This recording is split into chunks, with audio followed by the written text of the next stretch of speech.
Assalamualaikum warahmatullahi wabarakatuh.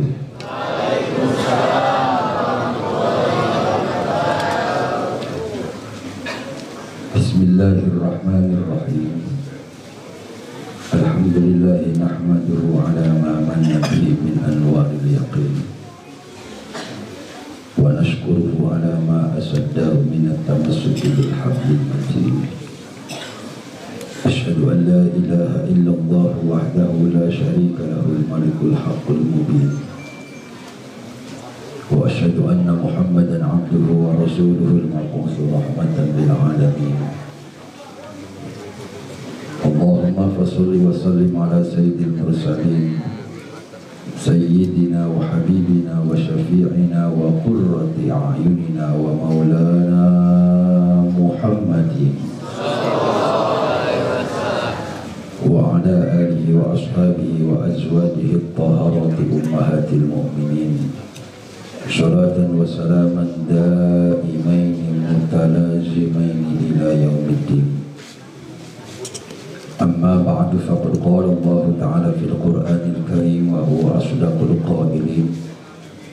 A'udzu billahi minasy syaithanir rajim. Bismillahirrahmanirrahim. Inna 'aradna al-amanata 'alas samawati wal ardi wal jibali fa abayna an yahmilnaha wa ashfaqna minha wa hamalaha al-insan innahu kana zaluman jahuda. Sadaqallahul azim, sadaqa rasuluhun nabiyyul karim, wa nahnu ala dzalika minasyahidina wa syakirina walhamdulillahi rabbil hadratal mukarramina wa sadatal muhtaramina wa ashabal fadilah, segenap para alim ulama, para masyaikhin al-kiram, para ajengan, para kiai, para kesepuhan bini sepuh, bil khusus besaran guru simkuring anu ditajur mantan umur bituri hayati, urang bakeun mugia pangersaan anu ditajur sigi paring yuswa barokah Allah subhanahu wa ta'ala. Amin. Teristimewa Sohibul Bait Kersana Rencang Brigados Gusden selaku pengasuh pondok pesantren Lembur Cahaya. Mudah-mudahan ia Gusden jadi cahaya di dunia dugi ke akhirat. Amin. Kita kantun para kori anu parantos ngalantunkeun suara emasna, mugia sing ditambah barokah ilmu ku Allah subhanahu wa ta'ala. Bapak-bapak, ibu-ibu, para santri yang sadaqallah, syukur alhamdulillah dina wengi ayeuna urang sadaya tiasa liliungan dina raraga milad pondok pesantren anu katujuh. Mudah-mudahan salingna urang Allah catat sebagai nilai ibadah di hadapan Allah subhanahu wa ta'ala. Salawat wa salam mugia Allah limpah curahkeun ka junjungan alam baginda Nabi besar Muhammad sallallahu alaihi wasallam. Para jamaah rahimakumullah, sadrajan sing kuring naskeun acara apunten anu kasuhun pilih pribados ceramah itu seperti biasa, lulus karena memang kondisi fisik menuju hilang sehat. Mari di perjalanan Banten menuju Tasikmalaya, impusan masih kena nempel di mobil. Jadi dicabut impusan tadi tabu 4 subuh, dicabut waktu depan subuh di Limbangan di Garut, menjadi cabut impusan. Memang gaduh tanggung jawab terus janji 3 pungkur serembus dan insyaallah pribados hadir di waktu milad apapun kondisinya. Ternyata memang dipasihan uzur ke Allah, tapi alhamdulillah biasa lengkap kayak tempat. Naon margina margi Gusden bahasana kan nyehunkeun karena Allah. Nah, ieu berat ngomong-ngomong karena Allah. Lah Ieu Gusti teh sembarangan nyebut-nyebut ngaran Allah kaula. Sebab emut dina hiji riwayat Nabi Allah Khidir alaihi salam pernah didongkapan ku seorang pengemis anu tos tua rentak. Nepangan Nabi Allah Khidir nyariosna kieu ka Nabi Khidir. Teu terangin eta aki-aki teh yen Nabi Khidir teh nabi teu terang. Ceuk eta aki-aki ngomong kieu, "Mang, ulah butuh duit 3 dirham. Wayahna minta duit 3 dirham karena Allah." Nabi Khidir ngadang eta aki-aki seorang pengemis minta ngajual ngaran Allah. Nabi Khidir sieun, lain sieun ka pengemis tapi sieun ka Allah. Sementara Nabi Khidir teu nyepeng artos sadirham-dirham acan. Cek Nabi Khidir kumaha ieu dibere salah da eueuh nu diberena. Teu dibere nyebut-nyebut minta karena Allah. Akhirna cek Nabi Khidir kieu bae tumang kuring teu boga duit 3 dirham. Ulahkeun 3 dirham 1/2 dirham ge teu boga. Ngen karena mamang nyebutnya minta karena Allah, wayahna lamun kira-kira bahan laku ya awak sim kuring jual bae saharga nu dibutuhkeun ku mamang. Akhirna Nabi Khidir minta dijual awakna. Singkat cerita Nabi Khidir dijual ku pengemis eta. Sabaraha lakuna? Laku 250 dirham. Padahal butuhna ngeun 3 dirham. Dicana artos ku pengemis 250 dirham buka dipake naon ku pengemis, buka kawin deui meureun pengemisna. Da akeun 250 dirham teh. Akhirnya Nabi Khidir jadi budak belian, dibeli oleh seorang kaya saudagar. Dina kayaan umur tos sepuh Nabi Khidir jadi budak belian. Cek Nabi Khidir ka tuanna teh, "Tuan, cing atuh ieu sim kuring gawekeun sebagai budak belian. Ulangan saukur dahar nginum mungkul." Cek eta nu meser Nabi Khidir, "Digawe naon tuh bah da abah teh tos sepuh." "Ah, gawe naon we, cenah nu penting aya gawe." Saur nu gaduh bae eta nu tuanna eta nyarios kieu. "Tos atuh ari abah hoyong dambel mah eta di pangker bumi aya batu, beresan teh batu." Digambarkeun batu eta persis sapertos kieu lah gunung batu di pangker masjid ka. Sebentar ingat karena batu, ingat karena dongeng Nabi Khidir. Begitu dibereskeun ku Nabi Khidir eta batu, aya ukuran batu anu teu kaangkat ku 12 jalmi, ternyata kaangkat ku Nabi Khidir. Ia mulai curiga. Anu meser Nabi Khidir sebagai budak belia dia curiga, kok ieu aki-aki bisa ngangkat batu gede. Tos dinten, tos cenah batu tos beres ayeuna tuan, sok damel naon deui cenah. Duh cenah nyieun naon deui nya, da abah teh geus kolot teu tega ngagawekeun aki-aki cenah. Geus aki-aki mah dieu we lah ulah loba laga. Cek Nabi Khidir da teu betah cenah sebagai hamba sahaya teu digawe teu naon teu betah. Geus kieu we tuh isim kuring cenah bah rek leumpang ka lembur sabelah rek neankeun tukang bas. Kuring teh rek ngadambel rompok. Aya taneuh kosong eta nu batu tilas diberesan ku abah teh rek didambel rompok. Ke cenah rek mah nyauran tukang heula. Paling 3 dinten cenah ka lembur sabelah mangga. Dikantulkeun teh Nabi Khidir teh. Barang uwih dongkap kadinya eta nu gaduh rompok eta sebagai tuana eta kaget ningali Nabi Khidir tos ngabangun bangunan sakumaha kahayang tuana eta. Akhirna eta tuana eta bengong sareng heran saleresna ieu abah teh saha. Ngabereskeun batu anu ukuran 12 jalmi teh beres ku abah beres nyalira.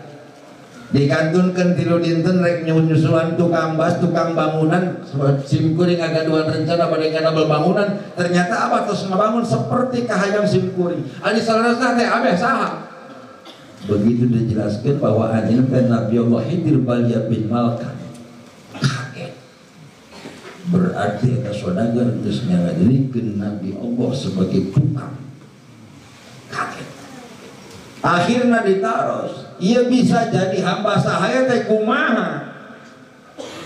Manawi kamari teh aya pangemis nyuhunkeun artos ka simkuring 3 dinar. Sementara simkuring dengan gaduhan artos 3 dinar. Ngan karena ia pengemis nyebutna mentana karena Allah, ulah sieun ka Allah. Akhirnya dijual jadi harga 250 dinar. Ieu gara-gara minta karena Allah. Mantak ulah gagabah Bapak minta ka kiai karena Allah. Berat karena Allah. Pada saat ipan aing beringi karena Allah. Sugan we datang tadi ditambah panjang umur ke Allah, tambah rezeki ya Allah, tambah istri ya Allah. Namun siapa malatot? Terus terang Gusti, di pamajikan kuring imah curiga. Sambulan aing 3 kali kata si Malaya ini aya naon sambulan 3 kali. Ieu boga nomora cenah mending lamun puguh boga nomora pan ieu. Ieu disangka goreng ongkoh aing ieu. Rugi makanya geumeunan urang ieu. Bapak Ibu jamaah sadaya. Ieu kopi. Tarah ngopi di luar panggung mah. Ngarek susu.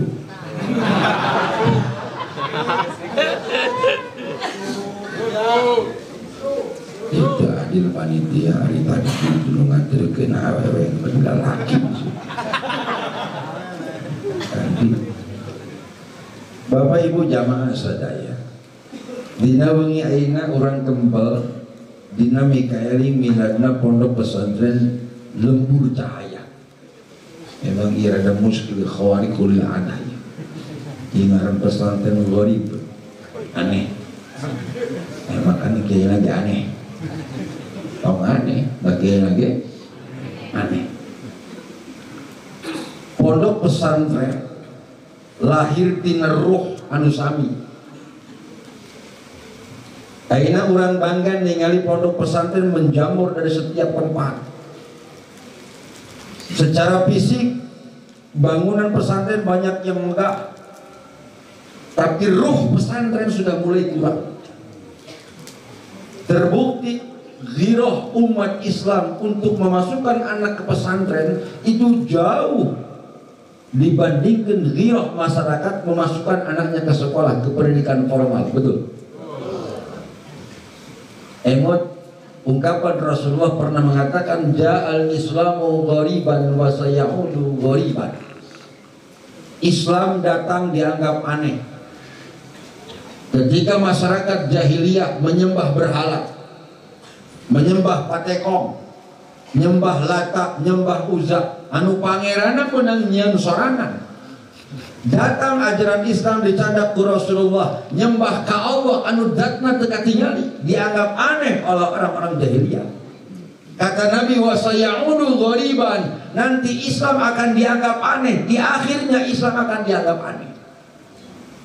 Mana anehna? Menjamur pondok pesantren di mana-mana. Loba pondok pesantren tapi anu ngeusina saeutik. Banyak umat Islam di mana-mana. Secara kuantitas umat Islam banyak, tapi kualitasnya menurun. Dianggap aneh. Contoh aneh yang lain. Perkara anu dilegalkan ku agama dianggap tabu ku masyarakat, tapi zina dianggap biasa. Aneh tuh. Aneh. Kiai nyandung diomongkeun ku ibu-ibu. Ari siana urusanana. Dapat tur mangamalkeun ilmu, nah bener kan teu? Legal teu ceuk hukum agama, legal teu? Jujur. Legal teu? Legal dusun sih. Bisa ingkar ayat atau menyebutkan legal, betul apa tidak? Itu aneh. Tapi ketika anak sekolah renah tiheula dianggap bias, aneh itu. Aneh.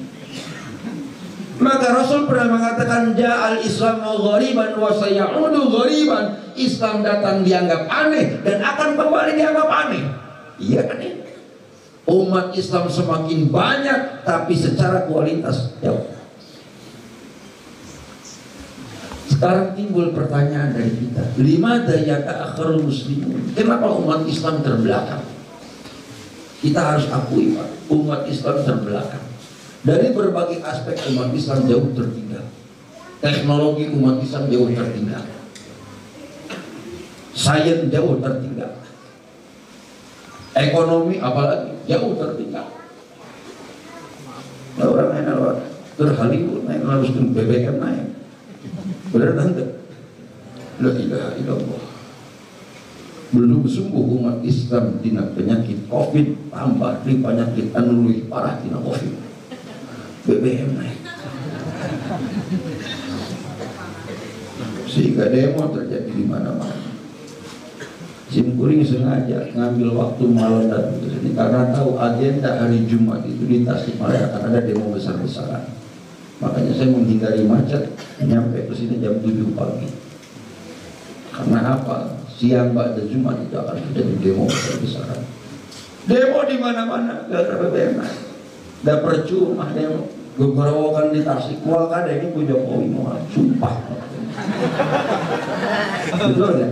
Betul. Pertanyaan saya sederhana. Apa dengan demo BBM bakal turun? Tidak.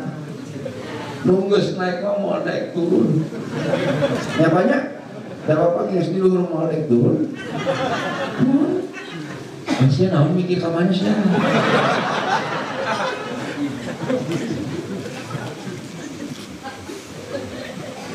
Dengan berbagai cara umat Islam rakyat Indonesia melakukan demo.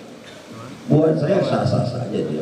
Di negara demokrasi sah-sah. Betul? Betul. Tapi bagi saya pribadi tidak perlu demo, Pak. Tidak perlu demo. Kurang mau demo di hadapan Allah. Cukup. Andai kata kebijakan menaikkan BBM itu untuk menguntungkan mereka saja dan membuat rakyat semakin sulit, orang tuntut nanti di yaumil kiamat, ya Allah, semoga para pejabat yang membuat sulit rakyat akan dibuat sulit masuk surganya Allah.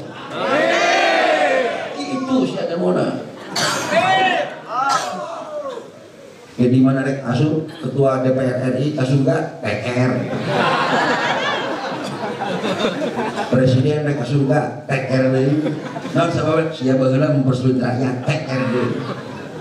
Betul tidak? Mulai ya. Ngomongkeun eta bangor kasurupan. Susu lain susu lain kopi na ieu mah. Nganturangan lain.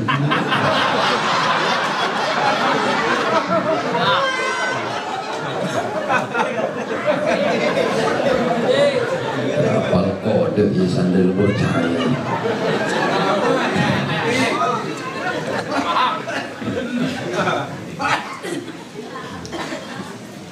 Tinggal padahal pun saya sering menyampaikan, sekalipun ini kritiknya sangat pedas. Ini hampir ya kamera ya, jangan sampai terjadi pasir batang muncul di YouTube ya. Nah YouTube keket siapa kabehane.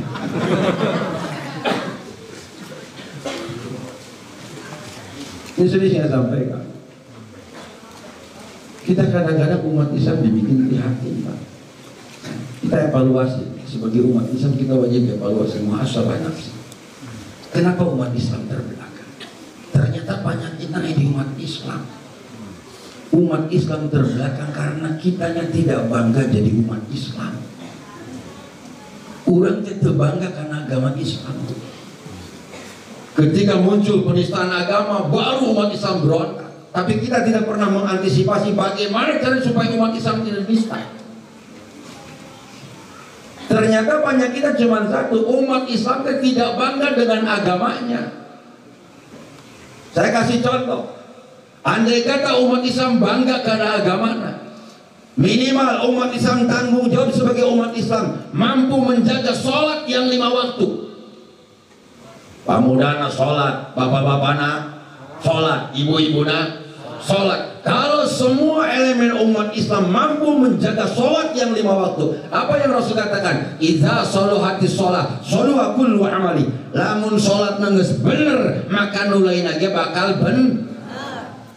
Berarti terjawab yang pertama. Kenapa umat Islam terbelakang? Karena umat Islamnya masih loba anu ninggalkeun sholat. Betul tidak? Ternyata BBM naik lain gara-gara Jokowi presiden lain. Penyebab bensin naik, BBM naik karena tangkorak anu tidak naik sol. Eta penyakit anu di bedil. Bedil sambo cekai.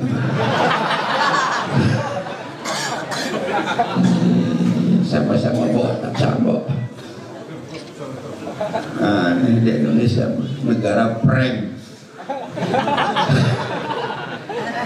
Memang prank sudah mewabah di Indonesia. Polisi tembak polisi, upaya CCTV di prank ya. Betul atau tidak? Hebat. Hanya ada di plus 62. Polisi tembak polisi, upaya CCTV.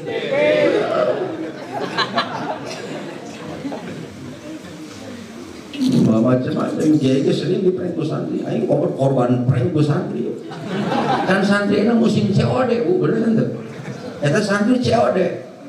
Begitu datang paketnya santri, pan aing lumayan kan? Wah, aing di prank santri.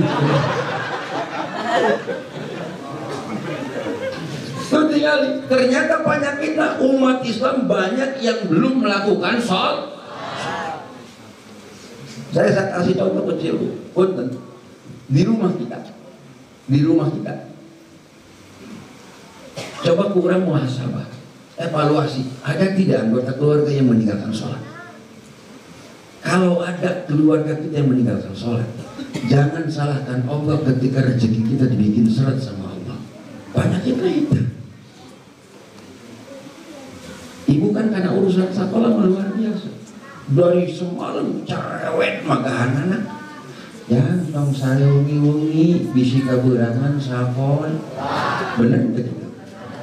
Pernah ibu magahan kaputra jangan dong saya wengi-wengi isukan bisi kaburangan sholat subuh ayo begitu ayo Allah ayo nahu Gus tuh memang geragas mama betul apa tidak? Kaya kita lebih takut kepada sekolah daripada kepada betul tidak? Terbukti satu. Contoh konkret yang kedua, bagaimana kita mau disebutkan bangga terhadap agama Islam kalau pola mendidik anak kita banyak yang salah? Kita lebih antusias kepada pendidikan formal, tapi untuk pesantren saya sama bongbong, betul tidak? Saya juri ke pesantren. Oh, sekolah SD mah luar biasa, di PAUD kene luar biasa. Aya PAUD di aya. Naon PAUD tadi? Paranti ulin doang.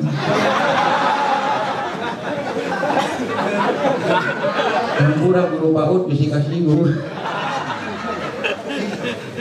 Pernah di demo guru PAUD apa itu dia ngomongin PAUD paranti ulin doang. Gak memang kenyataan anak.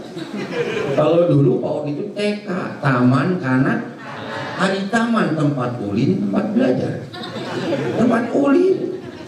Orang luar Indonesia menyebutkan TK itu playgroup, play itu bermain, grup itu kelompok, kober kelompok bermain. Hari bermain ulin lain. Berarti PAUD-nya paranti ulin, dan keprok doang di sekolah anak. Anak-anak, tepuk anak soleh, plek. Bener enggak? Itu luar biasa, antusias ibu nuntun anak di imah ke sekolah PAUD, betul? Masya Allah, anak di tiungan rapi, hari Indona make daster luhur tur. Hello. Hari sejager tak edan. Bayang boga anak soleh, hari anak di tiungan rapi, hari Indona make celana pendek, pan kadala kuain. Ya kadang-kadang lurus tunjuk ibu-ibu kita. Ternyata terbukti pola ngadidik kurang malah salah. Betul tidak? Engkau cita-cita yang moga anak anu soleh. Ibu hoyong gak ada putra soleh. Aduh kawin yang si soleh. Iya bener. Kawin yang sama aja anak badur anak sah. Anak soleh.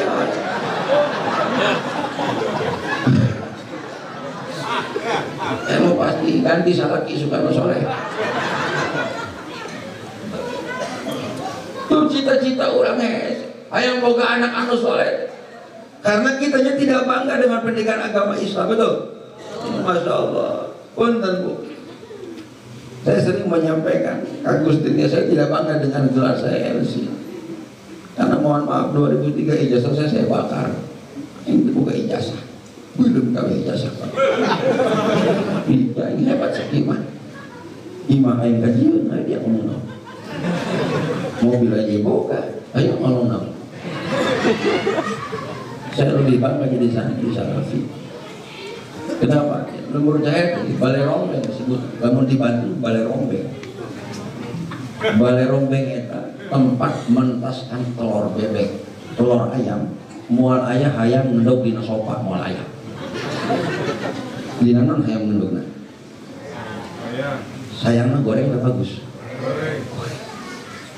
Ulah ditinggal di tempatnya sisi susukan. Hampir jatuh masjid tadi di Nagawir cai. Tapi justru kekuatan ruh pesantren itu yang harus kita bangun. Maka tadi ungkapan Gus Den tadi, emang itu bisa dihayang-hayang jadi kiai, itu bisa dihayang-hayang. Putus dia Allah. Menyebutkan kiai sahabat itu. Dalakop dia Allah. Barasan itu bisa dihayang-hayang. Maka hayang ikhlas. Dina ngajar ngaji tes. Maka itu yang saya katakan roh pesantrennya harus ada. Ungkapan guru saya pernah mengatakan gitu. Ulah atoh ku peda boga santri ribuan, ulah sumeh ku peda santri saurang. Santri 1000 ngajina bismillahi. Santri saurang ngajina bismillahi. Untuk bismillah untuk bismillah. Betul tidak? Maka inilah giroh anak kita dimasukkan ke pesantren. Atau kudu saimbang Bu. Kalau kita antusias memasukkan anak ke pendidikan formal, maka pendidikan agama harus lebih antusias. Karena menurut saya lebih bangga jadi santri daripada jadi budak sekolah. Jadi budak sekolah, budak sekolah apa itu? SD, sekolah, SMP, sekolah, SMA, 2 kola, 3 kola, sekolah. Bener kan? Tapi ketika kita mendidik anak di pesantren, mohon maaf, kekuatan ilmu di pesantren itu karena ada sanad, ada mata rantai, ayah sanad guru. Pemidik ulang ngaji amil, jurniah, matan bina, emriti, yak guru, nyelal, ngasal, nyelel, ngolol. Ada jenjangnya, ada jenjangnya. Ketika seorang santri dianggap cukup ilmu kiainya, balik kalembur masing-masing menjadi warna di masyarakatnya, itu yang akan diganti oleh masyarakat. Betul. Maka saya sering menyampaikan di hadapan sekolah-sekolah ketika perpisahan, ketika SMA merayakan kelulusan, kepala sekolah ngomong di hadapan saya, alhamdulillah Pak Kiai, murid kami di SMA ini sebanyak 444 siswa dinyatakan lulus 100%. Ini kebanggaan buat kami. Cek kepala sekolah, bisa nggak aku yang di alam dedek. Begitu saya ceramah, aing lu nyekel mic, aing we ngomong. Bebas yang ngomong. Saya katakan mohon maaf Bapak Guru, Ibu Guru. Tadi Bapak sampaikan 440 siswa dinyatakan lulus 100%. Saya tidak bangga sama sekali. Kenapa? Karena mereka akan menjadi sampah di masyarakat. Betul tidak? Masih hebat seorang santri. Satu orang santri dianggap cukup ilmu kiainya suruh kembali ke rumah masing-masing, kembali ke kampung masing-masing, memanfaatkan ilmu dari pesantren. Mereka yang akan menjadi warna di masyarakat, bukan lulusan sekolah. Maka ibu kudu bangga, ibu boga anak pesantren, ibu kudu bangga. Minimal ada tabungan kita untuk di akhirat, minimal. Dan bukan berarti saya anti sekolah, silahkan, anak ibu mau sekolah silahkan, tapi pendidikan agama harus jadi prioritas. Punten bu, saya dididik seperti ini karena didikan orang tua galak. Bapak kuring teh galak nih, kamu coba dulu mau galakan bapak ini. Ini bener, kuring macam pernah diketaku mau macam pernah. Ya alhamdulillah, suka terlempar diketaku ngomong macam pernah. Bapak Wisma galak, Kampura, bapak kuring lain kiai. Bapak saya seorang guru SD. Emot kapungkur umur kelas 3 SD. Dititah masantren kukolot barijeng teu apal masantren sugan uing ngepulin masantren. Kelas 3 SD. Karak beres disunatan unggul. Cepat berkejam daek masantren. Dan sugan teh ulin iya daek pak. Namun daek senang hirup jeung bapak sore siapa? Diajak ku bapak teh tos asal naik sepeda. Ingat baik di bekalan acuk diasupkeun karena kardus salimi. Kagak karena sepeda. Kismin baheula mah sepeda. Begitu nyampe ke pesantren, ukuran kamar 1,5 meter kali 1,5 meter. Singkuring keculak, orang kia masantren, kesukaan aing mah ulin nih masantren. Bapak teh ngomong kia, jang, wayana ujang sare di dia, belajar masak di dia, ngaji di dia, bapak marek balik deui. Atuh aing ceurik ditinggalkeun bapak. Eta nampo anak ceurik lain marepeh kalah molotot bapak. Ulah kudu mewek sia. Dan dia anggeus ceurik. Caur bapak teh kieu. Aing mitahan anak cicing di pesantren lain miceun ka anak. Lain heureun ku anak. Rumasa jang bapak mah teu bisa makahan ngaji. Belajar ngaji sia diri jeung bekel ibadah ka Allah lain jeung sasaha. Ari eta cicing di pesantren ulah nyiksa maneh, beak beas balik, beak duit balik. Eta kolot ngomongkeun duit eureun hari teh. Da atoh kabeh ngomongkeun duit. Mohon pak, keleur bapak balik, diteruskeun ku aing ceurikna. Beunang 3 minggu bekal beak. Ingat kana amanat kolot lamun bekal beak ditah balik. Mana duit teu boga, ongkos teu aya, kapaksa kuring naik kuda hari teh. Kuda ampal suku. Ada santri baheula mah eueuh nu nga-BM, santri baheula mah dilarang keras nga-BM, teu jiga santri ayeuna. Oh, mobil kiai di BM, pantolol ka santri. Nah, ATW sering di BM mobil. Cek ATW, ih kiai aing, oh kiai santri baheula nama juga di BM. Pamit ya kang guru, man bade uwi heula, aya naon saya pun bekal. Tong lami-lami jang, mohon man. Tong hilap candak akhlak santri ka bumi, tong hilap uluk salam, cium tangan ka sepuhnya, mohon mah. Rangka dongkap ka bumi, tak ingat kana amanat guru uluk salam. Assalamualaikum. Eueuh nu nembalan. Assalamualaikum. Eueuh nu ngajawab teh. Aing kesel. Mana lumpang di pesantren, datang ka imah gua nemukakeun panto. Minta jawab panto imah. Assalamualaikum. Koreng bapak kuring keur sare. Begitu keluar, cenah santri jeung geus balik aya naon? Beak bekal pak. Piraku geus beak. Atuh teu piraku teh naon pak beak mah beak bae. Beak duit, komo duit mah panggeulana pak. Selama tinggal di pesantren memang tidak diperkenankan gina. Teu meunang minum, teu meunang mon. Langsung lumpat ka dapur ku bapak. Nyandak beas, nyandak artos. Tajam ieu beasna, ieu duitna geura edit ka pesantren. Ditinggali ku sim kuring, duitna ukur pas. Harita dibere jatah di pesantren sabulan 30.000. Sabulan 30 berarti sapoe sabaraha? Wajar aing guru 1000. Maksudna hayang neangan tambah tina 30.000 culak cileuk neangan indung. Pan indung masuknya apa ya ke anak, benar kan? Anak 1000 degel punya apa indung, betul? Anak jendol di raja-raja indung lah. Si raja pira aku raja jendol. Kuring naros tahu Pak hari ibu ka mana? Ibu mana mah keur ngaji, moal paling sore, paling teh burit balikna. Keur lempang bisa kabur hujan. Mohon Pak, engke. Geura lempang, mohon engke. Geura lempang, mohon engke. Di jam 8 nepi ka jam 2 kita lempang ka pasantren, mohon engke, mohon. Marah eta bapak. Emot bae. Eta bapak lompat ke kamar nyandak bedog geus eueuh sarangkahan. Uring keur diuk dina kursi plastik kitu.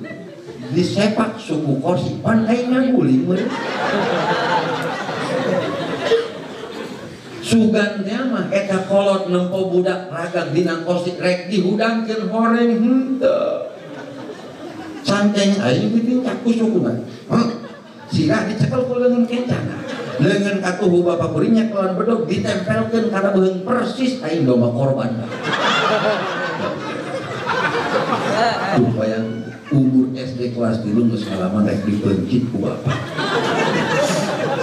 Lalu apa saya dendam kepada orang tua? Nauzubillah, tidak. Justru bersyukur ke Allah eta bedog geus eueuh sarangkahan nempel kana beung. Ngeun aya nasihat orang tua sampai ka yaumil kiamah pasti bakal ingat. Apa kata orang tua saya? Apa kata bapak saya? Cek bapak kula ngomong kieu. Jang, daging jalma eueuh nu ngeunah rasana.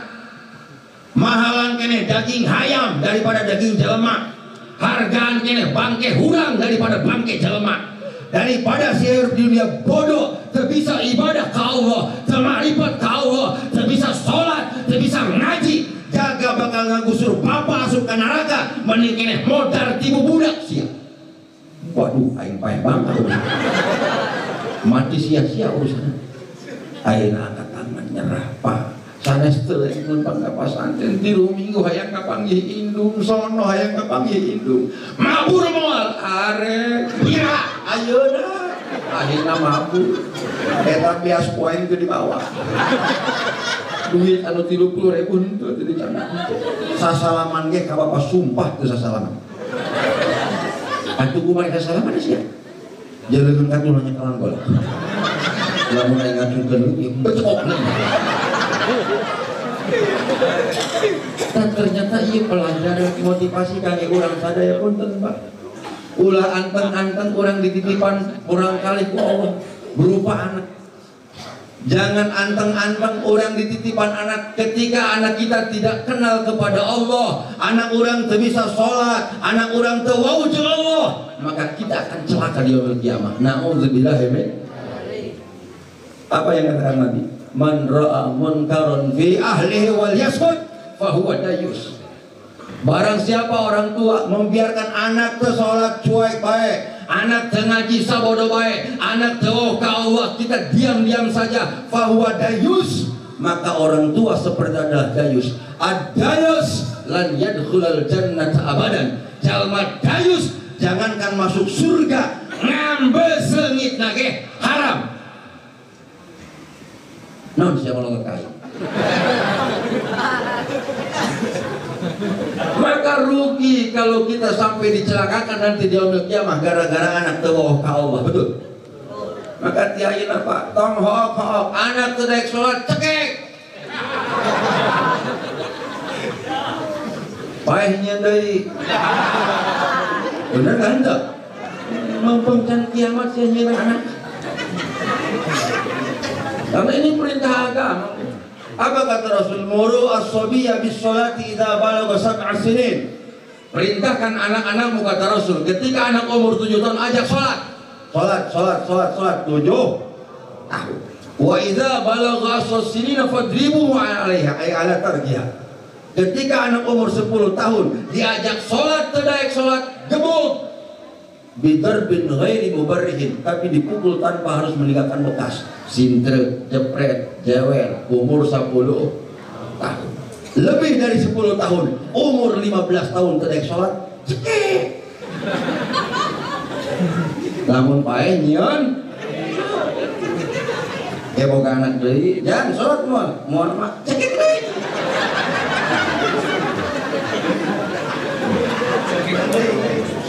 Daripada orang dikuruskan anak aja kak, beneran enggak? Lanjut nama tulis pekerjaan, nyakek anak-anak mah dulu. Ibu nggak salah kita naik sholat.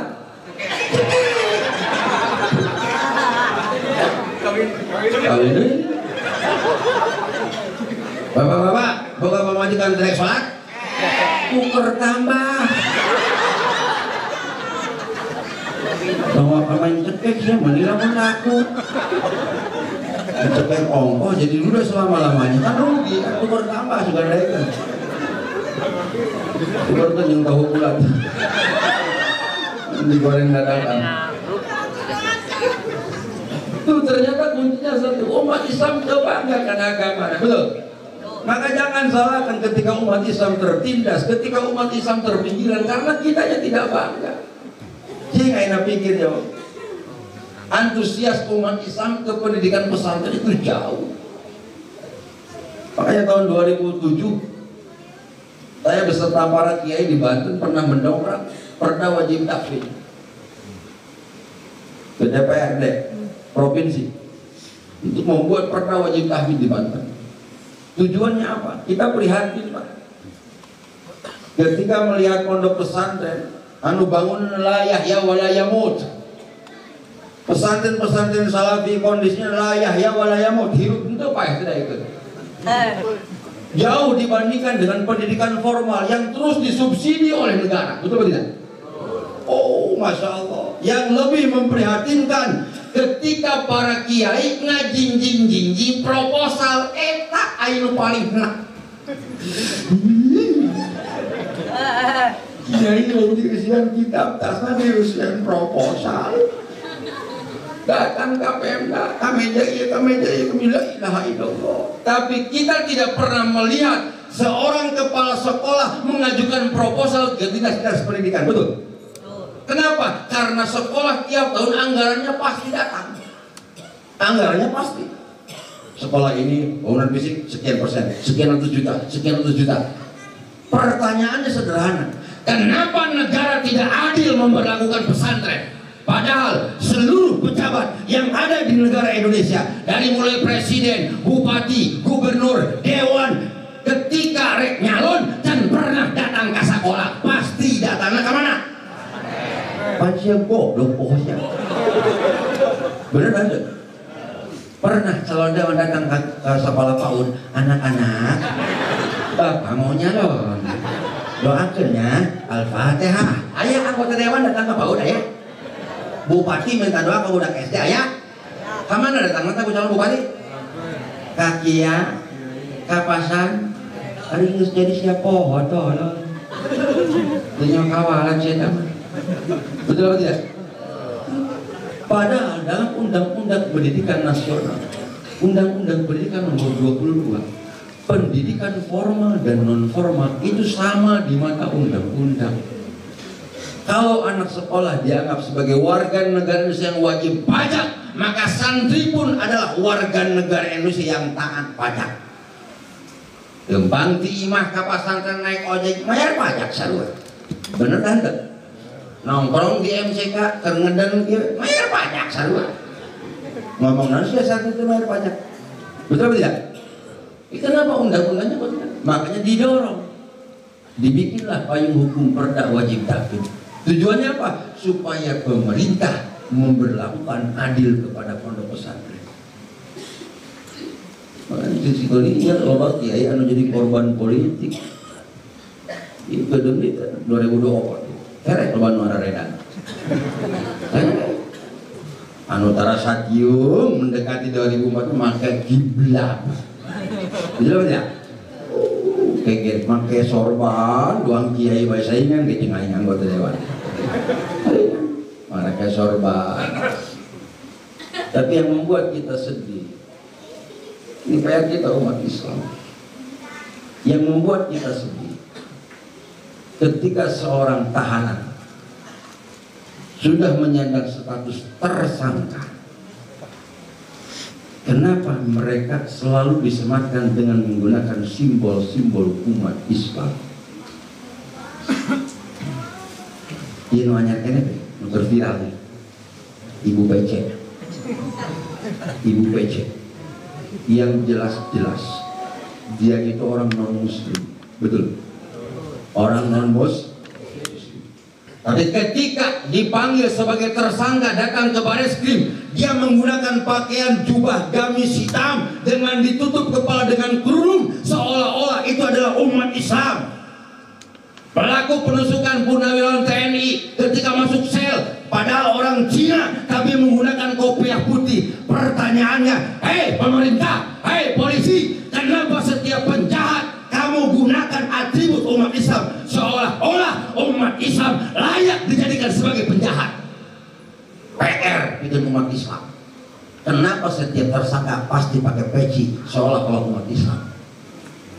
Apakah umat Islam layak disebut sebagai penjahat?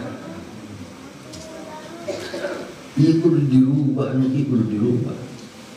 Di mana datangnya ilmu cahaya? Apakah pernah orang Kristen yang menjadi tersangka membawa simbol agamanya ke penjara? Ada? Tidak. Semua tersangka akan dikenakan pakaian umat Islam. Ini tamparan buat kita umat Islam, seolah-olah di negara kita ingin menggambarkan ke dunia bahwa yang layak menjadi tersangka hanya umat Islam. Ada apa dengan Islam di Indonesia? Padahal wakilnya Kia.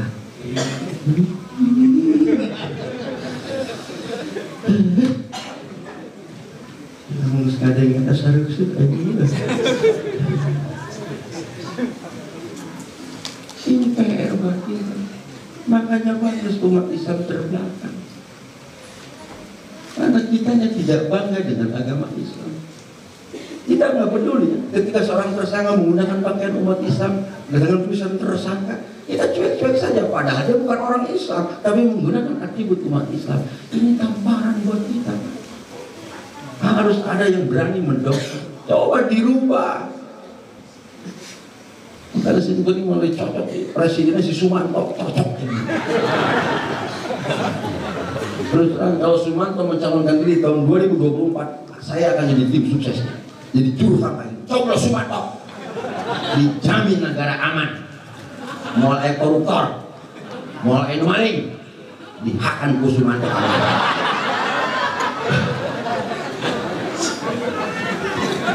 Betul apa tidak? Itu ternyata penyakit naik umat Islam. Makanya tolong dorong anak-anak kita supaya masuk pesantren, insya minimal dalam satu keluarga minimal satu orang udah jadi santri. Banyak karena didikan orang tua saya yang keras. Saya ke anak sekarang keras, Bu. Bapak aing galak banget, aing lebih galak ke anak. Aing dendam ke anak aing. Karena nyunkan anak mudah-mudahan putra putri simulasi jadi putra anu soleh sampai. Saya tidak pernah menitipkan doa setiap ngaji. Tolong doakan supaya anak saya jadi penceramah kondang, tidak pernah. Tolong doakan supaya anak jadi kiai, tidak pernah. Saya selalu minta doakan anak simpuri supaya jadi soleh. Alhamdulillah mereka titipan putra 5, anak 5. Berarti kan masih namanya kesempatan amat. Anak mau berdoa Pak, anak 2, mendingan mau jadi jalan mas ya. Anak cukup 2, nu hiji jadi jablay, anu kedua jadi garong, atau anggus kabeh. Minimal Bu anak 20, minimal. Edan 10, kena 10 deh. Nyakir aku anak rekedan kabeh atuh. Oh ya alhamdulillah, anak saya yang pertama umur 14 tahun sudah mampu menghafalkan Quran 30 juz selama 1 tahun 7 bulan. Karena saya keras ke anak. Dan satu hal yang sangat aneh, guring bahwa kuliah sampai ke luar negeri mendapatkan beasiswa kuliah di Al-Azhar. Tapi anak saya sekolah cukup SD selesai. Ketika lulus SD, saya demonstrasi ke anak. Pak, pilih satu di antara dua. Apa, Bi? Mau melanjutkan sekolah, apa mau pesantren? Jawaban anak saya sederhana. Ya, terserah Abi bapak anak. Nah, dia ngenang mau cekain. Bener ya, terserah? Terserah. Ikhlas? Ikhlas. Ridho? Ridho. Deal? Deal. Salaman. Satu aja jawabannya. Apa, Bi? Mas Andre, aku pingin ku umina. Bi, moal ka sanawiyah. Moal ke SMP. Moal. Terus kemana? Mas Andre. Kan sinama zaman teknologi, Bi, anaknya kudu sekolah, kudu ngerti kena komputer. Ilmu dunia eta mah. Anak yang pinter komputer babari, balikan ku sia komputer kayak bisa. Ilmu dunia eta mah. Bener kan enggak? Nini yang boga Facebook babari, beli Android mah, punya bisa dikira. Ilmu dunia eta mah. Nini bisa COD-an ya mah. Buka Facebook ngajak kopi darat di aki-aki. Guru na aki-aki ini beda. Ilmu dunia, Mas Andre. Saya titip anak ke pesantren. Begitu nyampe ke pesantren, saya ingat sama pesan orang tua saya dulu ketika saya memasukkan saya ke pesantren. Saya ngomong ke anak, kamu tinggal di pondok sini. Ulah mikiran bekal, ulah mikiran biaya. Kamu hanya dikasih waktu 2 tahun setengah harus mampu menghafal Quran 30 juz. Lamun Quran teka kalar dalam waktu 2 tahun setengah, tamat hirup siap sampai kadinya. Kata anak ngomong, uji Nabi Rosa amat. Kudu gitu. Sia sekolah itu Quran teka kalar, rek namun diarah tuh. Tapi kita sebagai orang tua, jangan hanya memberikan tekanan kepada, berikan motivasi, rangsang anak supaya berpikir. Ulangan saukur nih tahunggul ke anak. Gerang ngaji, kali itu gerang ngaji. Ada indungnya di hadapan TV, indung tol. Berikan motivasi, rangsang anak supaya berpikir. Saya ngomong ke anak, Abi janji, kalau kamu 4 bulan pertama mampu menghafal Quran 5 juz, hadiahna umroh kontan mual di hutang. Umroh naik pesawat tiber. Begitu anak. Begitu berjalan 3 bulan 2 minggu, kiaina telepon ke Simpuri. Saur kiaina, Kang, gerak bayar hutang ke anak. Cek aing hutang naon kiai? Terbuku-buku ieu kiai nelpon minta lagi hutang. Cenah akang kapungkur pernah janji di hadapan anak kuring ilu ngadenge.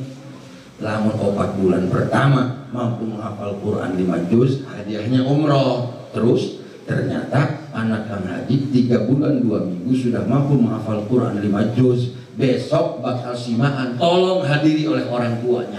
Semangat berangkat. Begitu datang ke pondoknya, anak si guru bernyengcelem di luar panggung. Doang nama anak aing ini gitu kan. Dan jendol nama sarua jeung aing. Begitu di Bandungan ketemu orang kali teh ngapalkeun Quran dari juz 1 sampai juz 5, bacaannya bagus, hafalannya rapi, teu sadar nek tes cai mata. Gusti, anak aing mikir, ngeun aing mikiran di mana mayar hutang. Di mana mayar hutang? Waduh. Makanya janji lagi kontan mual di hutang. Aing di mana mayar hutang? Tapi demi membesarkan hati anak, begitu turun dari panggung, Umi narek muda ditahan ke situ, cicing aing mah muda, cenah anak Umi sarua anak aing sia. Wah, begitu. Di kadang-kadang bigal begitu Pak. Bagian anak pinter di aku ku ibuna, bener kan? Bigal. Anak ibu, bagian anak bodoh, anak aduh mau namanya kasar, pasti ke bapak. Ada uyah matara TS kalu, sama anak bodoh mau uyah. Terus cicing disebut, aing menurut. Begitu turun dari panggung, langsung dipeluk, langsung dibawa turun. Saya bilang ke anak, hari ini kamu izin sama kiai kamu, kita pulang ke Banten, kita pulang ke Rangkas. Pada apa? Kita bikin paspor. Buat apa? Umroh. Jadi kontan mau dihutang. Akhirnya diberangkatkan umroh, hadiah 5 juz. Alhamdulillah, hadiah 5 juz umroh. Berangkat doa aja anak. Indung hayang ikut tidak apa ya. Pamajikan hayang ikut tidak, sumpah tidak. Cukup istri di Cina duaan umur duaan. Umi Cina hayang ngiring ulah di imah wae. Ini tu Cina umi hayang ngiring ulah cek air ulah. Saya di imah baik. Itu kurang ongkos nama.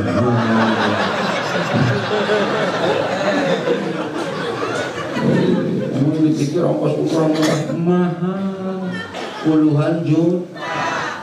Kamakah eta mahal ongkosnya puluhan juta. Mau pemajikan rugi dan rugi. Yang kapok kamakah namanya rugi. Belum mau sepeda kempes. Kamakah mau istri sarwa jeung mau sepeda kempes. Kumaha sepeda kempes? Dituntun ditumpakan henteu.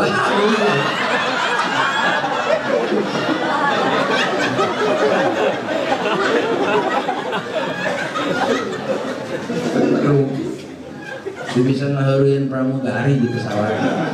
Tadi mah sok calot, jalan-jalannya sok ieu cunihin. Kan di pesawat itu kalau penumpang sudah naik ke pesawat, kan suka diumumkan sama pilot. Para penumpang calon jemaah umroh, harap kenakan sabuk pengaman. Pesawat sebentar lagi akan take off. Uing mah pura-pura bego. Sabuk tong dipakai Gus Den. Udah dipakai.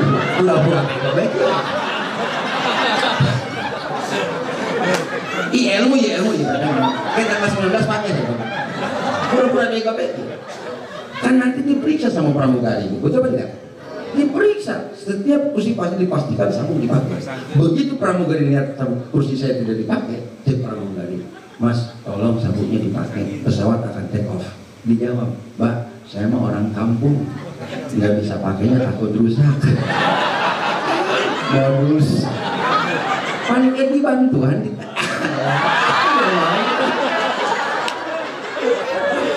Ongkos puluhan juta lunas. Terus kiai cerita dorang kata henteu atuh nyaho da eta yang ke dia ka aing mah. Saya berangkat umroh ada 5 jam. Begitu beres melaksanakan ibadah umroh, begitu tawaf wada, saya bilang ke anak, besok kita tawaf wada, kita pulang ke Indonesia. Apa jawaban anak saya? Bi, masih betah di Mekah. Sia nu betah. Aing mesti kalah ieu. Emang abi nggak betah? Bukan soal nggak betah. Aing ingat tak mbok sia wae gitu. Kenapa nggak diajak bikin ongkosnya tepas gitu. Anak kalau pengen kamu kalah lagi, saya di hadapan Baitullah sebelum tawaf wada, kita bikin perjanjian lagi dengan anak. Kamu ingat nggak? Waktu kamu di pondok, Abi bilang apa? 4 bulan pertama, kamu mampu menghafal 5 juz hadiahnya umroh. Sekarang bikin perjanjian yang kedua. Apa Bi? Kalau bulan Desember 2018, kamu mampu menghafal Quran 30 juz, hadiahnya tambah lagi. Apa itu Bi? Uang 30 juta untuk daftar haji, mobil hiji nongkrong baik. Deal seselamat. Begitu pulang Desember 2018, anak telepon di Bogor. Jadi mau pulang besok. Ada apa? Mau setor Bi. Setor apa? Setor hafalan. Berapa juz? 30 juz. Waduh, modal. Hal liwat terus. Begitu. Simaan 30 juz dalam waktu 2 hari. 1 hari 2 malam. Anak beres menghafal Quran 30 juz. Langsung saya tunaikan kewajiban saya kepada anak 30 juta jam mobil ini. Terus terang dan menang hutang sampai akhirnya saya lunas hutang. Sudah balik dia bayar lunas itu. Artinya apa? Ini untuk memotivasi anak. Karena hiji riwayat la taqumus sa'ah ma'adamal Qur'anu mawjudan. Tidak akan pernah terjadi kiamat selama ahli Quran ayakeun di alam dunia. Ngandung hartos naon, lamun ieu dunia yang dipanjangkan umurna ku Allah, maka cetak anak-anak kita menjadi pencinta Al-Qur'an. Insyaallah. Jaminan anak yang menghafal Quran, jaminan di akhirat kita akan dikenakan mahkota ahli surga Allah. Makanya saya sering menyampaikan di hadapan orang tua, salah besar ketika orang tua menuntut anak kita untuk membantu kita di dunia. Salah besar. Kerugian yang paling besar bagi orang tua ketika kita menuntut anak untuk membantu kita orang tua di dunia. Rugi. Bapak hitung secara ekonomi, secara matematika. Anak kita di sekolah di SD sampai kuliah, katakan 25 tahun anak kita sekolah, betul? Kalau arti kuliah bukan titel sarjana. Oh sarjana ini nyawa. Bagus, nasib sarjana diangkat jadi PNS boga gaji. Pertanyaan saya sederhana, apakah gaji PNS anak kita akan diberikan semuanya kepada orang tua atau tidak? Padahal kerjaman sekolah pakai yang kolot kage jeung anak, betul? Sawah dijual ke keperluan anak, segala digadekeun keperluan anak. Tapi ketika anak boga gaji, san pernah gaji anak dibikin kabeh kolot, betul? Rugi tuh, rugi. Secara hitungan ekonomi rugi. Maka ketika kita orang tua nyakolakeun anak, menuntut supaya anak ngebantuan kolot di dunia, rugi. Maka supaya kita tidak rugi apa? Kita ngomong ke anak, nggak apa-apa nak, kamu tidak memberi apa-apa untuk orang tua di dunia, tidak apa-apa. Tapi titip, tolong selamatkan kami nanti di yaumil qiyamah. Tulungan indung bapak di yaumil qiyamah. Bisi indung kan neraka, bapak kan neraka, angkat tu anjen di karena surga Allah. Bagaimana caranya? Cetak anak-anak kita menjadi penghafal Quran, jaminan dari Allah. Insya Allah. Anak saya 5 semuanya wajib tahfidz, wajib anak aing tahfidz, tetapi cekek mumpung orang kena yang nyeri. Anak-anak itu menjadi penghafal Quran. Karena apa? Karena memang khawatir zaman akhirnya, masya Allah, kalau tidak ada benteng agama di generasi kita, ya Allah, rusak umat Islam ke depan, betul? Rongrongan kita umat Islam bukan hanya dari luar, Pak. Hijrah umat Islam mau pakai ini. Gerakan-gerakan yang mengatasnamakan agama Islam adalah merusak ke Islam. Kayak gas, gerakan anti sholawat, kayak dia. Oh Pak, gerakan anti sholawat. Dan gerakan anti marhaba, anti muludan, kayak dia. Itu musuh-musuh umat Islam. Dengan gampang dia mengatakan selama tidak dicontohkan Rasulullah, bidah. Oh, dia mau otaknya deet amat. Hanya patokan Quran dan hadis, tidak ada Quran, tidak ada bidah. Tolol siapa? Yang nyawati Quran gimana? Tilangnya turunnya melalui tangan para ulama, melalui tangan para guru, betul? Soalnya itu wasilah kan gitu ya. Makanya ini tugas kami dulu. Ketika saya keluar dari Mesir, tugas kami untuk memberantas dan mengimbangi paham-paham seperti itu. Ini contoh konkret. Belum lagi saya pulang dari Mesir. Jadi rumah sok di adanan kan? Rumah di adanan. Di lebet pun sok di adanan. Para ribut arak. Oh rumah sini kan? Bisa ayo ngaributkan cabok. Ulah dijawab budalil. Ripuh dia budalil mah. Ripuh cabok bela. Ngus nyabok saya lupa tuh. Kadang-kadang gara-gara gitu. Pernah satu hari saya nguburin mayit. Ambil cuma mel turun. Udah, adanan, belum ada. Kayak ngomong di tibangan simpul, ngupain di adanan, gelo. Adanya kucili aja, karena yang maju ngas-nges lah, ngajak ngesak lah. Ukur baju, tahu ukur baru kain gitu. Padahal di dulu bener, kita tahu berapa kojok nguli, main. Ambil, coba kan, saya ngomong tadi. Berinya tadi, ngomong di lotak itu, tong di lotak. Pengaji nak, menahan yang di lotak mas, terus nonjok kayak lumpat. Ditanya begini, hari tadi mana yang ngomong naon? Acunya cina ngaji, nuadan di nupaya di adanan, tidak nunggelo. Ya buah masih ya nunggelo gitu. Kayak gitu pun naon. Kalau sana naon, kan adan untuk panggilan sholat kan ngaji. Terus anu paehna di adanan iraha bisa sholatna. Heuh nya. Jadi gula nyetim pantai nyerah. Itu iya, adan untuk panggilan sholat, betul. Nu paeh di adanan da mau bisa sholat, dibeka pegat-pegat gerong yang mau bisa sholat. Akhirnya dijawab paeh. Aing siapa dengan masalah urut. Situ kartin tonjok paeh. Dibalikkan pertanyaan itu. Adzan untuk panggilan sholat, betul. Saya tanya, Pernah enggak Anda mendengar riwayat Rasul yang mengajarkan ketika bayi lahir berat ke alam dunia, sunnah diadanan dina celika tuku, sunnah dikomatan dina celika? Iya mendengar tadi. Terus kita dijalankan tante, dijalankan. Anak sia waktu lahir diadanan tante, diadanan, dikomatan tante, dikomatan. Pertanyaan aing sarua jeung pertanyaan sia, eta orok beureum anu kakara lahir diadanan bisa sholat tante. Iya, nyana siap 2-0 wae. Nah, yang dilawan dia macam-macam. Ternyata adzan itu isyarat. Ketika anak lahir ke dunia, sunnah diadanan mengenalkan kepada jabang bayi. Ketika mendengar panggilan, "Mo, hai umat Islam, urang lembur cahaya, anu ngojek eureun heula sol, anu di sawah eureun heula sol." Maka ketika umat Islam maut diasupkan karena liang lahat lewat waktu zuhur jam 2 siang, ayah suara adzan di leuweung isyarat ngabejaan kanu lewat aya nu maot, sanu maot umat Islam lain anak kebo tolol. Isyarat. Dan ini paham-paham ini sudah mulai banyak merebak kita. Maka ini PR kita, PR untuk mengkantor paham-paham ini. Jangan sampai merusak generasi kita. Bisa dibayangkan, andai kata gerakan anti sholawat terjadi di Indonesia, di mana turun rahmat dan kasih sayang Allah. Kalau di Indonesia sudah tidak ada lagi yang membacakan sholawat kepada kambing Nabi, betul? Namun gerakan anti maulid merebak di Tasikmalaya. Bagaimana kita akan menemukan cintanya kepada Rasulullah, sementara orang-orang yang memperingat maulid tidak ada? Ya mulai mau apa? Ududan bid'ah, tahlilan bid'ah, bid'ah neraka, hop jeung siapa neraka. Kadang-kadang karena terlalu pendek pola pikir pemahaman terhadap bid'ah.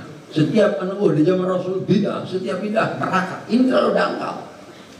Padahal para sahabat yang 4 pernah melakukan bid'ah.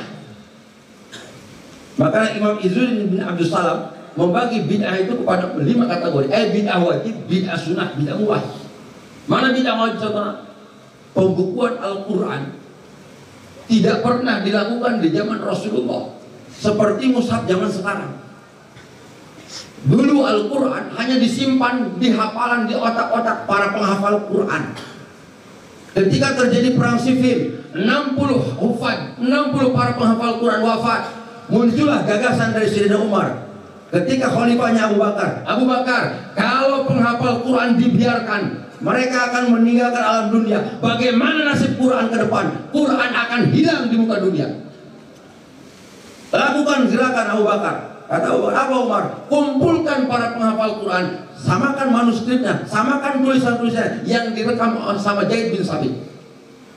Akhirnya dikumpulkan oleh Abu Bakar. Diambil di zaman Abu Bakar, dilanjutkan di zaman Umar bin Khattab. Tidak selesai di zaman Umar bin Khattab, dilanjutkan di zaman Khalifah Utsman bin Affan, sehingga terjadilah Mushaf Utsmani pada Khalifah Utsman bin Affan, sehingga disebut Mushaf Utsmani karena dicetak di zaman Khalifah Utsman bin Affan. Pembukuan Al-Quran itu adalah perkara bid'ah yang pertama kali dilakukan oleh Abu Bakar, Umar, dan Utsman. Anu kedua bid'ah sunnah. Mana bid'ah sunnah? Sholat tarawih berjamaah. Pertanyaannya, apakah pernah kita membuka riwayat Rasul pernah jadi imam sholat tarawih? Tidak ada. Rasul tarawih sholat dan susulumputan. Tidak ini terlihat oleh sahabat. Kenapa? Khawatir sholat tarawih dianggap wajib oleh para sahabat. Kapan terjadi munculnya ide sholat tarawih dilaksanakan berjamaah? Di zaman Khalifah Umar bin Khattab yang mempunyai gagasan ada lebih bagusnya ketika tarawih dilaksanakan dengan satu imam. Tarawih berjamaah adalah perkara bid'ah yang pertama kali dilakukan oleh Umar bin Khattab. Maka ulama ngomong bid'ah neraka. Tolol. Namun sagano di zaman Rasul bid'ah kurang lembur cahaya panggeulna ka neraka. Ibu osok masuk ke pasar naik ojek apa naik onta? Naik ojek. Rasul pernah naik ojek kan? Neraka sih ya. Kan terlalu picik otaknya. Betul tidak? Nah, Maka yang mengimbangi paham-paham itu adanya di pesantren. Iya, oleh nomor percaya harus bergerak. Orang datang mudah-mudahan silang ya yaumil qiyamah. Amin ya Allah ya Rabbal. Makanya saya sedikit berbagi dengan Ustaz, sering curhat walaupun jarak jauh. Sama nama WA sering curhat. Tapi insya Allah saya curhatnya positif ini. Kalau ngomong pasti curhatnya nguruskan tentang umat. Ini kumatnya anak gua baru mah biasa anu Badung mah. Ini Badung mah bahan bager. Anu khawatir kan anak gua geus bager kabeh. Silakan. Ya nganggur. Iya bener. Kenapa ya kiai pensiun? Makanya jangan pernah mengharapkan seluruh umat jadi bager kabeh. Nganggur orang kiai. Bener kan? Kalau umat ayah kena Badung, berarti kan ayah kena tugas. Ayah kena tugas. Rasul diangkat ke Allah setelah tugasnya selesai. Setelah syariat beres, setelah hukum beres, Rasul diangkat. Makanya ulah kacagir kabeh percaya. Udah nu Badung hiji bae. Terus kan, tapi Badungna kudu ikhlas. Badungna kudu ikhlasnya jadi kiai. Anu tugas Rasul. Mual bakal selesai tugas Rasul ketika umatnya belum rapi. Setelah rapi baru diangkat. Maka tugas para ulama ingat perjuangan Rasulullah. Yuk, milad baru yang ke-7. Namun ibarat anak umur 7 tahun kan bisa nanam. Betul tidak? Kan bisa nanam. Gogodan tempat gede. Bakal ayat gogodan lebih besar. Semakin tinggi pohon akan semakin ada terpaan angin yang lebih besar. Betul? Kan orang-orang mudah-mudahan sendiri pasti harus sabar. Sekaligus dinaungi ayana sebagai bentuk syukur Ustaz dan keluarga akan melaksanakan ibadah umroh kata suci. Ya Allah, seserdetan tadi dibaca talbiyah kabita yang kamokah. Ibu yang kamokah. Apal dari doa tadi apal tadi. Tak apal. Eta sia mah ngaji baheula. Hayang diberi doa singkat supaya gampang kamokah hayang. Hayang diamalkan. Ya turutan lebih singkat dari yang tadi doanya. Ya turutan. Bismillahirrahmanirrahim. Allahumma walwah jual sawah.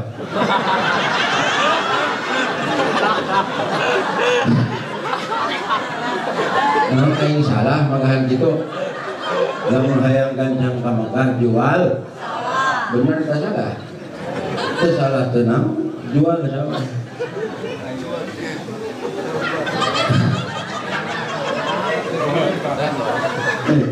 Bener. Namun orang ningali syariat itu kadang-kadang di luar nalar kita. Harus binikmah. Saya umur segini baru 16 kali ke Mekah. Tapi namun ningali syariat Kang Haji di mana duitnya bogo alam. Sabab emot cek buruk ya. Ji urusan berangkat ke Mekah anu paling kuat nasib. Nisab nomor 2, nasib nomor pertama. Maka carana heulakeun minta ka Allah. Heulakeun minta ka Allah. Pertanyaan saya, ibu bapak pernah minta kancan ka Allah? Pernah nyuhunkeun ka Allah? Kayak eta bola mana siapa? Nu diomong hayang ka Mekah tapi minta ka Allah sebulan. Minta ke Allah karena Mekah teh lain boga depan. Mekah bukan punya presiden. Mekah itu punya siapa? Punya Allah. Caranya bagaimana? Setiap sholat 5 waktu ibu cerik ke Allah. Ngadoa teh kudu pakai bahasa Arab itu bisa mah teu kudu bahasa Tasik bisa. Dan ulah nurutan urang Baduy. Di kuning anu tatangga Baduy. Aneh guys. Beda ngadoana. Beda aku ajengan di pagahan. Yok, pangeran mah ulah teu nulicapkeun tulisan anu ngaretep dina teh ya Allah mah nyamun. Ayeuna Baduy ngadoana, ya Allah ngarti meureun. Sakitu. Anu dijaga hayang-hayang ieu Allah mah geus nyamun. Ya ngadoa setiap salat dia mah ya Allah abdi nyuhunkeun ka anjeun Gusti ulah wae dimaokan awak abdi satungtung can kana sieun zarah ka Baitullah, zarah ka makam Rasulullah, kudu kieu. Hakikat panggilan ti Allah, syariat kumaha cek Allah. Jadi kadang-kadang urang masih dikeun bab syariat. Contoh, ayat tetangga diberangkatkan ke Mekah, di ongkosan ku batur, kan ibu mau monyong. Nah, bisa ke Mekah oge menang ongkosan bat. Batur mah bisa ke Mekah sanajan menang ongkosan bat. Ada siang menang naon menang monyong. Tetangga ke Mekah ku batur mon. Tetangga kabeli mobil mon, tetangga nambah sawah mon, kadang disidik-sidik monyong ti dituna. Atuh hese eta mah urusan dealer. Minta ke Allah, ketika Allah sudah menentukan nasib kita, sudah memanggil kita. Idza arada syai'an ay yaqula lahu kun. Lain mustahil bagi Allah. Betul. Ngandung hartos, ya motivasi rangsangan buat itu. Terutama bagi yang sudah mampu. Khawatir orang yang sudah mampu, tidak ada ghirah, tidak ada keinginan untuk berkunjung ke Baitullah. Man malaka zadan tuballighu ila Baitillahil Atiq falam yahijjah. Barang siapa yang mempunyai harta cukup untuk ongkos ke Mekah, cukup untuk biaya ke Mekah, tapi tidak ada keinginan untuk melaksanakan ibadah haji atau umrah, imma ayyamuta yahudiyan atau nasraniyan. Khawatir cek Rasulullah duka mautna dalam keadaan Yahudi wa ima dalam keadaan Nasrani. Na'udzubillahi min. Maka saya harus motivasi. Ketika kita sudah mendapatkan panggilan dari Allah, syariat kumaha Allah. Ngandung hartos, ieu urang lembur cahaya bisa bae ka Mekah tanpa daftar ke depan. Bisa, yang penting aya izin Allah. Bisa ka Mekah naik tanpa naik pesawat, bisa. Yang penting ada izin Allah. Saya kasih contoh. Orang lembur cahaya keungeunah-ngeunah sare salaki jeung pamajikan tiba-tiba datang angin puting beliung. Umpama ieu mah contoh keur paparende salaki jeung pamajikan datang angin puting beliung. Hiber ti lembur cahaya. Ari murad di Mekah. Mustahil teh bagi Allah. Atun Allah fi'lu kulli mungkin au tarkuhu. Mungkin baik bagi Allah, betul. Kalau sampai kejadian orang lembur cahaya ke Mekah dibawa ku angin puting beliung, yakin polisi Mekah bakal heran. Heran, batur matua pakai kain ihram, saya temen pakai spray dua. Batur HS di pamajikan anak. Hari no pertama nyaring pamajikan anak, salaki nama molor wae. Pemajikan bapana orang itu di Mekah bapana ngimpi siang bener bapana tinggalin di toa badan dia tinggalin iyo gini di Mekah rumah tadinya bisa ke dia kebawa ku angin pak angin naon puting beliung wasilah dibawa ku angin puting beliung bisa ke Mekah alhamdulillah gin eta palebah rek balik di Mekah kalau bercahaya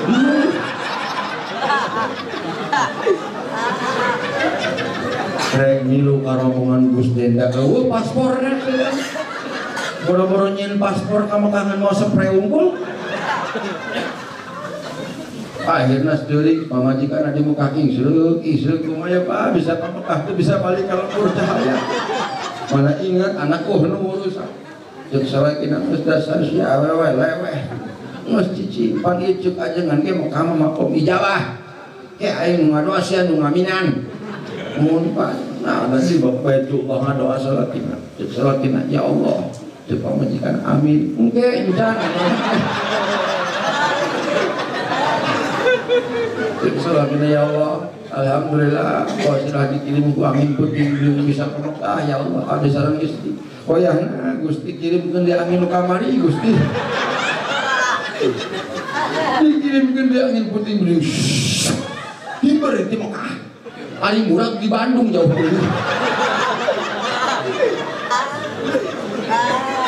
artinya apa? Ya ketika kita punya hajat, punya keinginan dalam hati, adukan hal itu kepada Allah, adukan ke Allah heula, pentakan ke Allah heula. Ulah waka minta kamu nu sipentakan ke Allah. apapun keinginan kita, mau kecil mau besar, Allah maka resepem ningali hambana anu kuntapeng. Ingat karena doa Nabi apa? Allahumma innaka qulta ud'uni astajib lakum. Rasul ngadoa, ya Allah, innaka qulta, sanya anjeun pernah ngadoa dengan firman anjeun, ud'uni astajib lakum, mintalah kepadaku, aku akan ijabah. Berarti ijabah doa itu hak buat kita, Pak. Maka kita jangan pernah pesimis dengan doa yang kita bacakan kepada Allah, dengan doa yang kita panjatkan kepada Allah. Kenapa? Karena ijabah doa hak untuk kita. Timbul pertanyaan ibu-ibu, gening abi mangka ngaji ngadoa teu ijabah, apakah Allah sudah krisis moneter? Ya. Jangan-jangan Allah sudah kehabisan stok rezeki.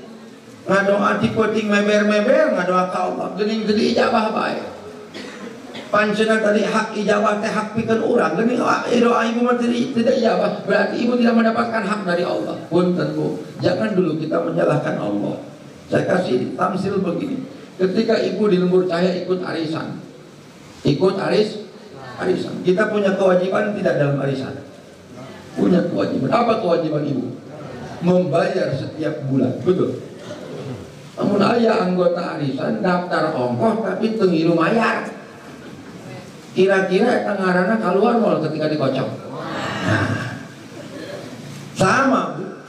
Ijabah doa ketika terhalang, jangan dulu kita menghukumi Allah suudzon ke Allah. Mungkin ada kewajiban kita yang kurang, mungkin ada kewajiban yang tidak terpenuhi, mungkin ada sholat yang belum sempurna, mungkin ibadah puasa yang masih jauh dari kata sempurna. Sempurnakan dulu kewajiban. Ketika kewajiban kita sudah disempurnakan, maka bulan-bulan yang akan datang, kalau tidak bulan ini, bulan depan dan bulan-bulan yang selanjutnya, pasti nama kita akan keluar. Betul. Sarua ijabah doa, lamun hayang diijabah bener gedeula kewajiban urang, terutama urusan sholat, insya Allah. Terus ibu, terus mau capek ibu mau capek, mau saya berjanda, kalau gini capek mana di rumah ngosel di jorok nyetirnya. Aing dulu sorangan lain.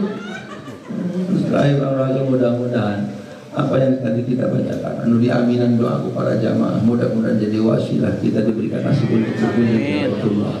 Amin ya Allah ya Rabbal alamin. Terakhir kunci dari saya, ya Bu, amanat pun guru kapung pergi. Waktu di pesantren, simkuring diamanatan ki guru, jang lamun anjeun hayang diagdekeun ka Mekah, kudu rajin-rajin nganterkeun jamaah anu rek lempang ka Mekah. Ketika ada kesempatan tetangga kita berangkat ke Mekah, minimal kita mengantarkan dia ke mobil, minimal. Namun sebabnya, sebab perjalanan ke Mekah itu adalah gerbang menuju kematian. Perjalanan ke Mekah itu gerbang menuju kematian. Lamun rajin kurang nganterkeun mayit ka kuburan, barang pasti kita pun akan diantarkan ke kuburan. Betul? Itu logika. Orang yang sering hatena sedih abidat resep ningali kadang berangkat ke Mekah, gerak buru-buru ngilu nganterkeun karena minimal, karena mobilan minimal. Dan jangan pernah minta dipanggil, jangan pernah. Bisa ayat Gusden panggil ibunya di Mekah, ulah dae, si ulah dae. Nah capek-capek moal kade nyeun. Kadang-kadang masyarakat oon di belakang. Kayak tetangga kamu kan, tong hilangnya panggil ibu, panggil ih tolong. Dari sini mukalan pulsa, minta digerokeun. Di jam sabaraha, di jam sabaraha. Digerokeun itu Gusden. Mainah gerakan dia, mainah keur molor. Ketika ayah tetangga berangkat ke tanah suci, tolong harewas ka Gusden, tolong titip baktos atur salam ke Kanjeng Nabi di abdi. Titip salam ke Rasulullah melalui Gusden. Timbu Gusden dibejakeun di makam Rasulullah. Ya Rasulullah, titip salam di Madinah, di Ma'oja, di Ma'idah. Bijakeun. Nah, salam yang disampaikan oleh Gusden yakin dalam riwayat Rasulullah, setiap umat Rasulullah menyampaikan salam kepada Rasulullah, maka ruh kanjeng Nabi akan dikembalikan kepada jasad Rasulullah hatta arudda alaihi salam, sampai aku diberikan kesempatan untuk menjawab salamnya. Maka ketika kita menyampaikan salam rindu untuk Rasulullah, maka Rasul akan menjawab salam kita. Nah, mudah-mudahan salam yang dijawab oleh Rasulullah itu menjadikan panggilan kita dari Allah Subhanahu wa Ta'ala. Amin ya Allah ya Rabbal alamin. Mudah-mudahan kurang lebur cahaya sing biasa kamkah. Ngeun ulah kabehan kamakana. Mantap kosong ieu lebur cahaya. Gantian we gantian. Kayak anu kamangka deui. Onan teh cenah mati banten. Dan temahal ya temahal karena murah sering jadi lama.